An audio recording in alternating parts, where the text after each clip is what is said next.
காட்டுக்குள்ள ஒரு முயல் பள்ளத்துக்குள்ள விழுந்து வெளிவர முடியாம தவிச்சிட்டு இருக்கு. அப்ப அந்த பக்கமா வந்த நரிக்கிட்ட அந்த முயல் உதவி கேக்குது. அதுக்கு அந்த நரியும், இந்த பள்ளத்தை பார்த்தா ரொம்ப பெருசா இருக்கு, உன்னை காப்பாத்தணும்னு நினைச்சு நான் ஏதாவது பண்ணி இந்த பள்ளத்துக்குள்ள மாட்டிக்கிட்டேனா என்ன பண்றது, என்னாலலாம் முடியாதுப்பா அப்படின்னு செய்யும் தொழிலை நேசி, அதுல உன் கனவுகளை காணவும் உன்னோட மதிப்பை உயர்த்தவும். ஆனால் உன் முதலாளியை நேசிக்காதே, ஏனெனில் அவர் உன்னை நேசிக்க மாட்டார். அவர் உன்னுடைய வேலையைத்தான் நேசிப்பார். நீ இல்லாமலும் அனுபவம் இல்லாத வாழ்க்கையும் அனுபவிக்காத வாழ்க்கையும் வீண்தான். உன் வீரம் உன்னை மட்டுமே காக்கும், ஆனால் நீ செய்யும் தர்மம் உன் தலைமுறையையே காக்கும். தனது பாதையை தானே தீர்மானிக்கும். தண்ணீராயிரு. படிப்பு மட்டும் வச்சு வாழ்க்கையில ஜெயிக்க முடியாதுப்பா. இந்த 5 விஷயம் தெரிஞ்சு வச்சுக்கோ. அதுல 5வது ரொம்ப முக்கியம். 1, எத்தனை பேரை இருந்தாலும் பயப்படாம கெத்தா சத்தம் போடாம பேச கத்துக்கோ. 2, விழும்போது அழுதுட்டே இருக்காம திமிரா எழுந்து. நம்ம வாழ்க்கையே நிரந்தரம் இல்லைங்கும் போது ஏன் உறவுகளை நினைச்சு உடைஞ்சு போறீங்க? நீங்களா இருங்க. வரவங்க வரட்டும், போறவங்க போகட்டும். நடந்தது நடந்துருச்சு, அதைவே நினைச்சு வேதனைப்பட்டு இருக்காதீங்க. உங்களால முடிஞ்சதை நீங்க பண்ணுங்க. அது உங்களுக்கு தெரியுமா, உங்கள் உறுப்புகளை சுத்தம் செய்யும் எளிய வழிகள்? கல்லீரலை சுத்தம் செய்ய கரும்பு சாறு குடிக்க வேண்டும்.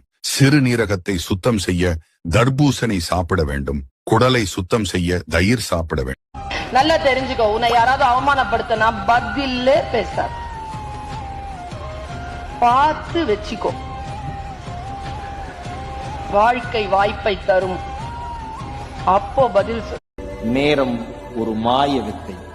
நேரம் ஒரு மாய வித்தை. அது காத்திருக்கிற பொழுது மெதுவாக நகரும். சோகமாக இருக்கிற பொழுது நகரவே நகராது. மகிழ்ச்சியாக இருக்கிற பொழுது போவதே தெரியாது. வலிகளுடன் தொடர்ந்தால்தான் வாழ்க்கை எவ்வளவு வலிமையானது என்று உணர்வு பூர்வமாக உணர்ந்து கொள்ள முடியும். வலிகளை சிரித்துக் கொண்டே ஏற்றுக்கொள். அது இன்னும் உன்னை வலிமை படைத்தவனாக உலகிற்கு அறிமுகப்படுத்தும். நமக்கு பிடித்தவரிடம் அனுசரித்து போ, தவறில்லை. விட்டு கொடுத்து போ, கெட்டுப் போவதில்லை. ஆனால் அலட்சியத்தோடு உன்னை அவமானப்படுத்தும் போது அப்படிப்பட்ட உறவே தேவையில்லை என்று உதறிவிட்டு போ. தன்மானத்தை இழந்து வாழ்க்கையில் மறுக்க முடியாத 3 உண்மைகள். அன்பாயிருந்தால் ஏமாளி, உண்மையாயிருந்தால் முட்டாள், நடித்தால் மட்டுமே நல்லவன். ஒரு பாம்பானது எத்தனை முறை தோலை உரித்தாலும் அது பாம்புதான். அதே போல் வாழ்க்கையில் கடிக்கும் மிருகங்களோடு வாழ்ந்து விடலாம், ஆனால் நடிக்கும் மனிதர்களோடு வாழவே முடியாது. சில நாள் பேசாமல் இருந்து பாருங்கள்.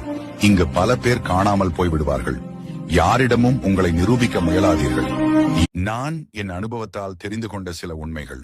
சிலருக்கு நம்மை பிடிக்காமல் போவதற்கு நம் குணம் சரியில்லை என்பது காரணமில்லை.